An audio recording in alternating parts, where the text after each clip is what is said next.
Hey Barry, we're in a tough environment where the importance of maintaining or keeping our teams and even growing our teams is so important. And the big buzzword, as we all have heard, is culture, right? And that can go so many different places. What does that mean for you and your organization?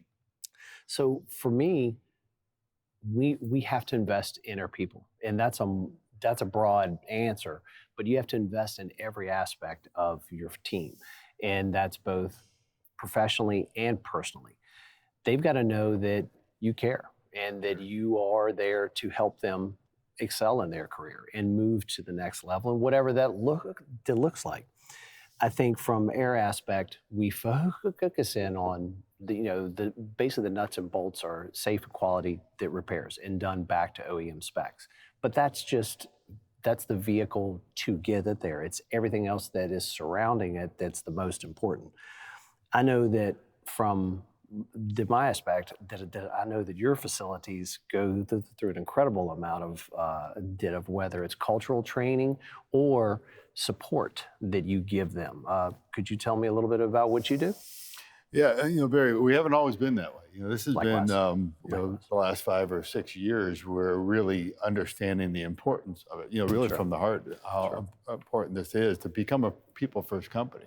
And we do a lot of, as you mentioned, investing in our people, not only professionally with their training and such, but also personally in their personal development, our own personal development. And they need to understand what our vision is and what we're after and what we stand for, and how our own personal development and our way of building our team and how we interact as a team through vulnerability-based trust Sure.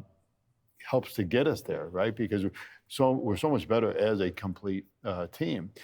We we've gone through a number of different programs. The latest one really highlighting the ideal team player and being humble, hungry, and smart. Uh, Hungry being that we want to win as a team, and really, Sure. what does that mean for us as a team? Humble being, really that, as I mentioned, that humility-based trust, that really open and safe environment where we can interact and improve the organization without fear that my suggestion or my idea might not be any good. Sure. Um, and then smart not really being in that intellect piece of it, but really smart in the way that we communicate with people. And so, uh, as we look at that ideal team player, we look in the mirror first. Say, Well what do said. we need to do to help really our own development, and because our people are watching that as well, and we set the example for Sure. that, and really what we want in the organization. So what do you do when there's always a case where there's a disrespect factor, okay? And that could be something where it was just simply that it mistaken, or it could have been a truthful point. And whether that's internally or externally, and that could be your vendors, that could be some folks that you work with on a daily basis that come into your facility. What do you do? Because for me, I'm very protective over my team and everything that there is about them. And so when we get that level where, or we get the person that comes in and may come in and decide to disrespect their team, how is that viewed at your locations? Well, I think number one, your team has to know that you have their back. Absolutely. We can only control what we can control. Sure. Sure. And so internally, we want to make sure that we do understand the difference between disagreement and disrespect, because healthy disagreement is healthy. Of course. When you get external factors coming in, again, we're going to control what we can control.